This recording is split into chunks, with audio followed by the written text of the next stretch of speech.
What's good, YouTube? Hitman X. Make sure I hit that like, hit that sub. Show your boys some love. Real quick video. So, Phoenix Suns skate by the my bad. I had a brain fart. We skate by the Sacramento Kings, 122 to 114, man.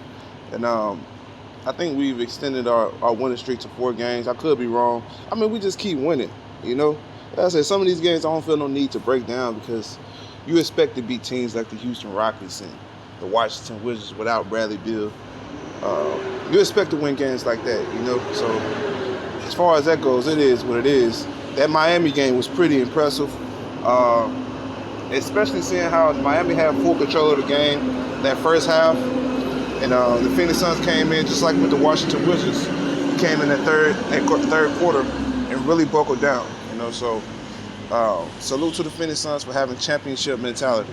You know, last night was a little bit different. I feel like they once again underestimated their opponent. And one thing I've always been big on is we're going to get their best effort from every team. We're going to get their best effort every night. So we got to make sure we're prepared for that. But I feel like winning teams, like championship teams, find a way to get it done.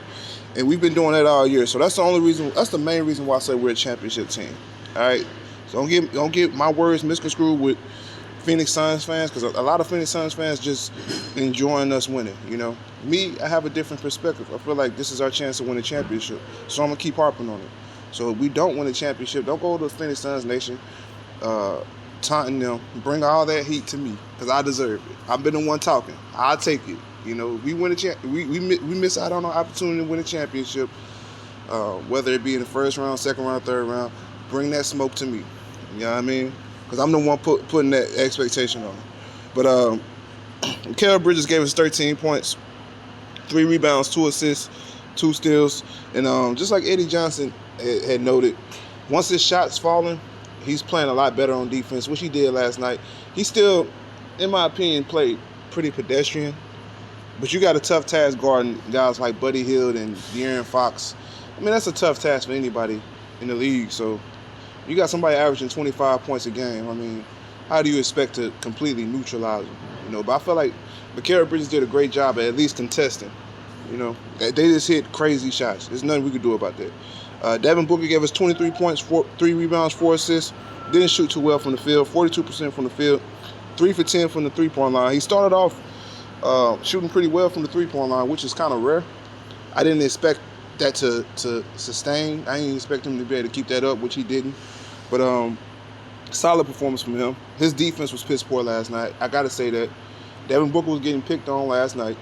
And it's unfortunate, you did. It's really unfortunate, but it is what it is. You got to live with it. It's a gift and a curse. DeAndre Ayton, man. Can we give DeAndre Ayton his roses now? 26 points, 11 rebounds, and some crucial clutch baskets down the stretch that helped lock this game in for us, man. DeAndre Ayton actually stepped up in the fourth quarter, y'all. Y'all remember DeAndre Ayton getting benched in the fourth quarter for Dario Saric? If you remember, I said back then that's probably gonna help motivate and help mold him into the player we need him to be down the stretch, come playoff time. Maybe he needs to be benched in order to actually see the game in those clutch situations where we need him to be. You did? DeAndre Ayton, I couldn't really find too many flaws in his game last night. You can say, oh, be more aggressive in the basket. Okay, cool. But like I said, he's still young. He's 22 years old. He has time to understand that level of the game. But as far as right now, his raw skill set, hey man, it's not too many bigs at his age as skilled as DeAndre Ayton. I will say that much. So shout out to DA, man. He's been playing well lately. I think these last 5 games, he's averaging like 19 points, 10 rebounds. If you go back to since the Houston game, I think he's averaging like 20 and 10 or something like that, maybe a little bit more. So shout out to DA, man. He's been doing his job. Chris Paul gave us 13 points, 3 rebounds, 11 assists, 3 steals. Shot well from the field.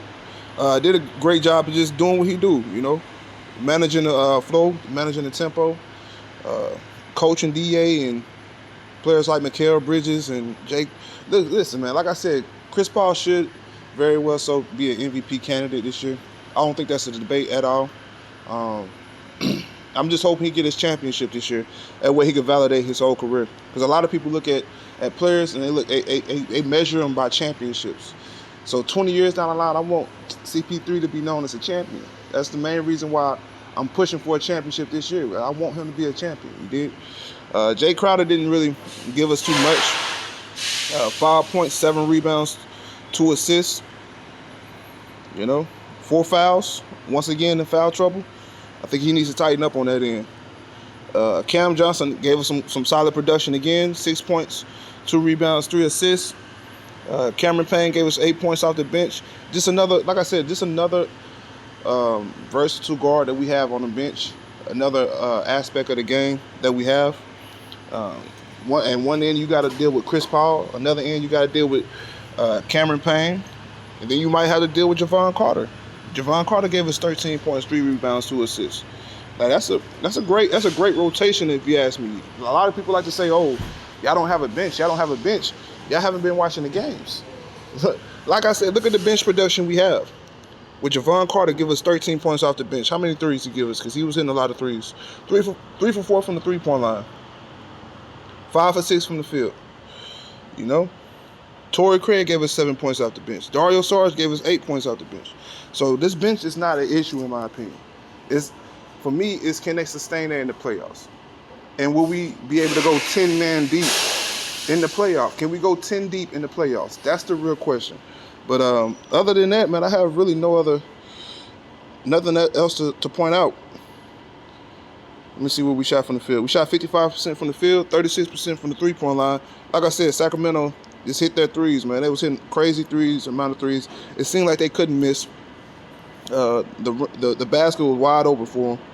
So it is what it is, man. We handled everything else. So I got to give my shout out to the Phoenix Suns for that. But like I said, man, a win is a win. As long as we pull off that win, that's all I care about. Let's look at the standings real quick. I know the Lakers lost last night.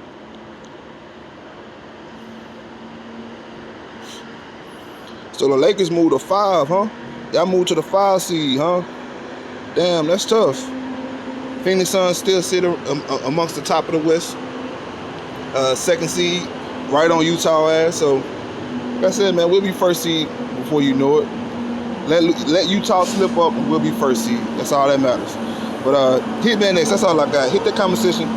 Let me know how you feel about this one. I'm out of here.